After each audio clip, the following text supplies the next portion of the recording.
Hey Zen fam, it's time to talk. There was going to be 2 videos I was going to make, but as I've thought more and more about these 2 independent subjects that I'm going to mash together in this one video, the more I realise they have to be one video because they both impact upon each other. Right, so as you're probably aware, earlier today, I read it this morning on my way to work, and I've been waiting to get home from work so I could make this video. Game, in their infinite wisdom, have said they are soon going to stop taking games for trading. Ruminate on that for a minute, will you? You are no longer going to be able to take in your games to trade, so then you can afford more games. Consider also that when you walk into a game store these days, what do you actually walk into? What you walk into these days is effectively a toy store. It's almost like walking into like a small version of Smith's. It's ridiculous. You walk in and literally one wall has video games on it, and that's for the 3 main competitors: Nintendo, Sony, Microsoft. One wall. Now you'll find the controllers, you'll find the gift cards, if they do them. Some stores don't, depending on their size. Most of the time, if you want to buy PSN credit, you hand the money over the till, and they give you a receipt with the code printed on it.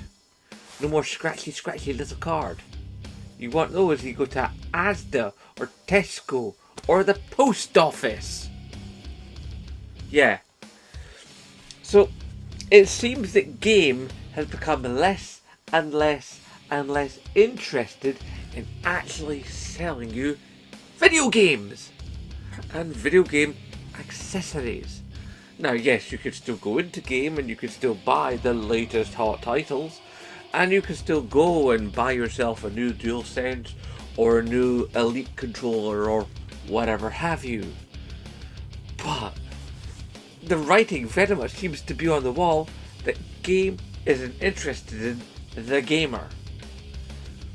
It's very much seems to be the beginning of the end. We've all seen in recent times over the last couple of years how across the pond, our American brothers and sisters, the struggles that they've had with GameStop. Their dalliance with NFTs, their stock value going up and down and up and down, employees being laid off left and right, and like store managers having to control like 2 or 3 stores because people are in higher positions are getting out because they feel like they're just being used and abused. And I thought that maybe game was on a better track. I mean, remember a few years ago, game was in trouble and stores up and down the UK were closing and closing and closing. And then all of a sudden, from out of nowhere, there was a reprieve and game came back and we all went, whew. But slowly, over the last couple of years, game stores have been closing again, quietly, here and there, here and there. We here in Edinburgh, we used to have a whole bunch of game stores. We used to have one in Fort Kinnaird. We used to have one in the Camerton Shopping Centre. There used to be one in the Gyle Shopping Centre. There used to be one in the St James Centre. There used to be 2 on Princess Street and one up the side street of Princess Street. I think it was Hanover. It's a long time ago, which admittedly before it was an electronics boutique. And in fact, at one point when the one was in St James Centre, that closed and became a bigger one at the front of the St James Centre before the St James Centre was now knocked down and now is of course the St James Quarter. Now in Edinburgh we have one full-fledged game store, and that's in the Princess Mall. and that one's been there for a good long time. We got one of those silly little game stores that's locked inside and hidden away in a corner in Sports Direct on Princess Street. You may have seen the video about that. I'll try to remember to link it down below. I'll put it as the pinned comment or something like that, or probably like in the description or something. I don't know. I'll try to remember.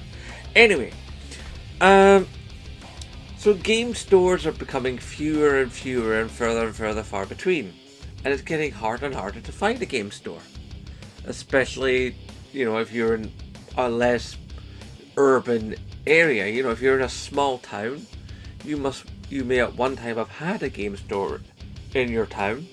You probably don't anymore. And now with the removal of the idea of being able to take in your games and trade them in, thus meaning eventually there'll be no more second-hand games to buy at game. No cheap way, or cheaper, to get hold of your games.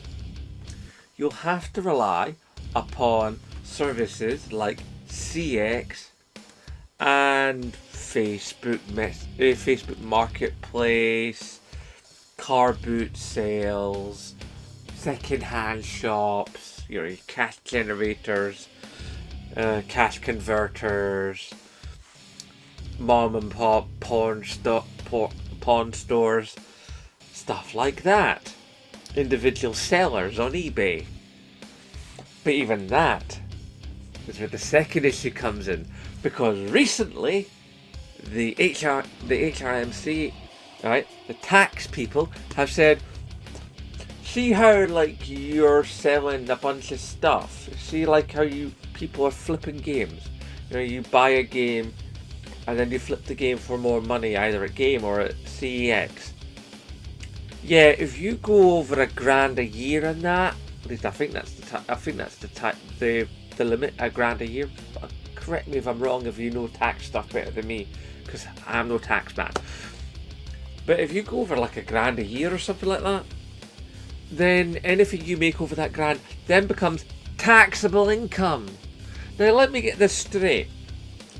You've gone out there and you've bought a bunch of games. They're your property. Now when those games came out, they were taxed. And then when you bought them from a shop, probably CEX or Game or whatever, then they were taxed. Now that you want to sell those games, they're being taxed again. 3 levels of tax for one item. Yeah. So, not only is game and gaming under threat, but also second-hand game flipping, game collecting YouTube channels. Friends of mine here on this platform, their channels now have a darker looking future. I mean, channels I follow and not necessarily friends with, but I like people like Octavius King, OG Duffy, people I'm friends with. I could name a few: Generation Pixel, Tech Tucker. Oh, let's see who else. I could go on and on and on all day mentioning YouTubers who buy games, collect games, and in some cases flip those games to get more games, or they take newer games to flip them at newer prices so they can go buy old stuff, because the old stuff is cool for some people. And if they can't do that, then how they, without a large amount of taxation, thus impacting the price? And considering that in the last few years the level of price structure for retro games has gone up and up and up and up. Nonsense such as having games certified hasn't helped the issue. And you just have to wonder, where does it all end? And then we've had Ubisoft. Oh God. These guys just make bonehead move after bonehead move after bonehead move. One of their Hyhegians has come out and said, you may have seen my short on this, alright? He came out and he said, I can't believe this. He came out and he said, you'll own nothing and you'll be happy about it. Really? Let me tell you something, okay, Ubisoft bloke, and any other industry bod that might stumble across this video, if you've even gotten this far, alright? Video games are very different to movies and music, which I know is what you're basing some of these decisions on, because you see things like streaming services for films and streaming services for music like Spotify or Disney Plus or Amazon. The list is endless. I mean, in this country alone there's a whole bunch of streaming services, and everywhere in the globe there's a whole bunch of streaming services that are, you know, native to that region, and there's some that are international. And music, I would prefer to listen to my music on a physical format. But the fact of the matter is, you can't buy a lot of the physical formats anymore. Yes, you could buy vinyls and you can still sort of buy CDs, but they're getting less and less out there. But the fact of the matter is, I don't have the time to carry about a bunch of players. I mean, I have my vinyl and I have my record deck right here. Admittedly, it needs a new head assembly because I have a DJ deck because I care about good sound. But the reason I have Spotify on my phone is because it's immediate and I can carry it with me. I have access in my home between me and my wife. We have a number of streaming movie services. We have Disney Plus. But I'll show you something, right? Watch this. Now we have Disney Plus. But you know what I have? And we both have together, but these are mine particularly. Blu-rays, right? Tron and Tron Legacy. Now this is the Classics edition. This has a whole bunch of like special features. It's like 2 or 3 discs of all kinds of stuff about Tron and the making of Tron, because I'm a huge Tron fanboy, as some of you may have heard me say before on the channel. And this is the 3D Blu-ray. This is puppy, right? If you get a VR headset going with this, it takes full advantage of the 3D in this movie, and it makes it stunning. And there's all the added extras that come with this movie, the additional ending and all kinds of stuff that's all here, all this lovely stuff on the back that you don't get when you watch a movie on a streaming service. And yeah, I've got Disney Plus, so I have access to these movies anytime I want them. I can watch them on my PlayStation, I can watch them on my phone, I can watch them on my tablet, I can watch them anywhere I want.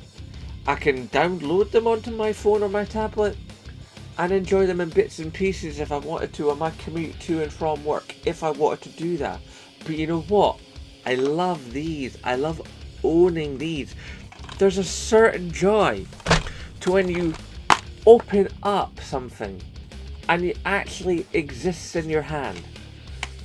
I mean, even just the joy. I mean, look at this disc. It's designed to look like an identity disc off the back of a person on the grid, or a program on the grid, depending, you know, or Sam himself. And there's just something nice about owning something, because I know that if Disney Plus was ever to go away, and there's been talk of that, I still have this. This is mine. I own this. I can play this. And if I ever felt that I was in dire need of some cash straight away, then, heaven forfend, I could sell this. But now, selling such things is becoming less and less and less an option. I mean, you used to be able to take DVDs into game. Can't take DVDs in a game. And now apparently you won't be able to take games into game. Which means you won't be able to buy second-hand games from game. Which means you'll only be able to buy second-hand games from like individual sellers and CEX and other sorts of outlets. And that sets a bad precedent, because then that means they can do what they like with their prices because there's no competition. Now, yes, true, some of you in the comments are going to go, "That's them bloke. CEX knacker game for pricing anyway, because game gives you pennies for games. So it's no great loss because it's not really like they give you very much anyway. Just go to CEX. You'll get a better deal." Get a better deal now because there's competition. Not much competition, but it's competition. But that competition goes down to Amazon and eBay and Facebook Marketplace and a couple other little things like that. Very, very soon there'll be no competition at all, and they'll be able to charge whatever they like. And once they've got rid of second-hand games from people like that guy at Ubisoft, then they'll just get rid of this first-hand games. There'll be no physical games out there. And I like to own my games. I like to own my games, and then I like to trade my games for money so I can buy more games. But Game are going to take that away. So then that means I'm left with the other options that I've previously spoken of. And slowly, the whirlpool goes, and we're all going down the plug hole of this bright digital future. Now, don't get me wrong, I love technology. I've got a fair few digital games. I've got no problem with digital games.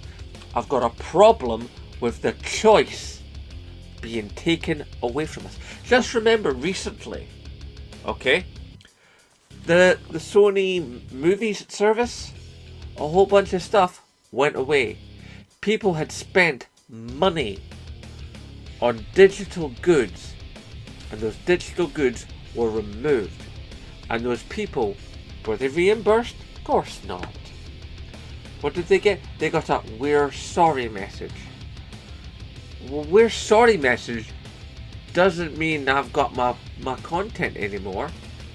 If you bought stuff and all you have to show for it later or down the road is a message from a company saying, "We're sorry, we stopped having the service, you don't have your content anymore," you don't take much solace in that. It's a shocking state of affairs. And quite frankly, what you lot out there need to do is you need to make sure that you buy physical games. And what we're going to have to start doing for each other, especially for our brothers and sisters who run video game channels where they basically do the trading of games and the flipping of games, their model is going to have to change. Their model is going to have to change to literally swapping games for money with members of the public, or swapping games for on DVDs and such for other goods, and trying to basically set up like old-fashioned medieval trading for modern things. You know, people are going to have to do things like go out and buy like God of War Ragnarok, and then trade it to somebody who's got like I don't know, like a Magnavox Odyssey, but they also have a PlayStation 5, but they don't have a game store in their area. So then they meet up with somebody because they don't want to buy the game off Amazon, because Amazon, well, there are all kinds of problems with Jeff Bezos and his little company, aren't there? So they'll meet this person online, they'll go along, and then One person will give over a copy of, say, God of War Ragnarok, and the other person will give over the Magnavox Odyssey, maybe even a couple of games of it. And that's how that kind of thing's going to go on. And then, of course, what's going to happen is then there's going to be people who get ripped off. There'll be people who come home and they'll go like, this Magnavox Odyssey doesn't work. Or, it's just an empty box. Or, I've just bought a shoebox with a brick in it. Or the other person goes like, hey, this copy of God of War, there's no disc. All kinds of stuff could happen. So now we're going to be in a situation where there's going to be people in car parks all over the globe, especially in Western civilizations, going, I'll meet here, you meet there, we trade these things. And then there'll be this Mexican standoff of, are you sure I've got the stuff? Are you sure you've got the stuff? Roar. It's a very, very dark and foreboding future for gamers, especially retro gamers, and even more so if you're a YouTube content creator that deals in retro content. And you watch over these next couple of years as the game supply in charity shops completely dries up. I mean, how many YouTubers do you follow who do like retro gaming content, who one of the things they love to do is go around the charity shops and see what they can pick up? Those pickup videos are going to get drier and drier and drier. And all there's going to be is a sea of FIFA games. And that's all. Because that's all that anybody will ever give away. Because nobody ever wants to keep FIFA. Because FIFA, all it is it's a yearly updated game that's just slightly prettier than it was before, with different rosters of players and slightly updated football strips. Whilst like big time hardcore gamers games, I'm not saying that like football games are not video games and are not played by real gamers, but you know what I mean. It's just really depressing, and what really gets me about this is we're living in a time where there's all these games, there's all this technology, there's these awesome, powerful machines. The Xbox Series X and the PlayStation 5 are the two most powerful consoles we've ever seen. And they're incredible bits of kit, both of them. Even the Nintendo Switch, which admittedly is just a dressed up Nvidia Shield. It's got the same guts as the Nvidia Shield. But that puppy's been going for 7 years now. And it's only now having trouble starting to run the games that are being allocated towards it. And that's why, there needs to be a successor to the Switch. Because Nintendo, it's time. Seriously. The Switch, it's over. And of course, we're always talking about like a pro version of the Xbox Series X, and we're talking about a PlayStation 5 Pro and blah blah blah. I don't think we're getting a PlayStation 5 Pro anytime soon, ladies and gentlemen. Maybe in another year or two, perhaps. But right now, no. But that's for another time, that's for another video. The main thing that you need to do right now is basically to remember to hashtag support Scottish YouTubers, and of course, as always, nae bother.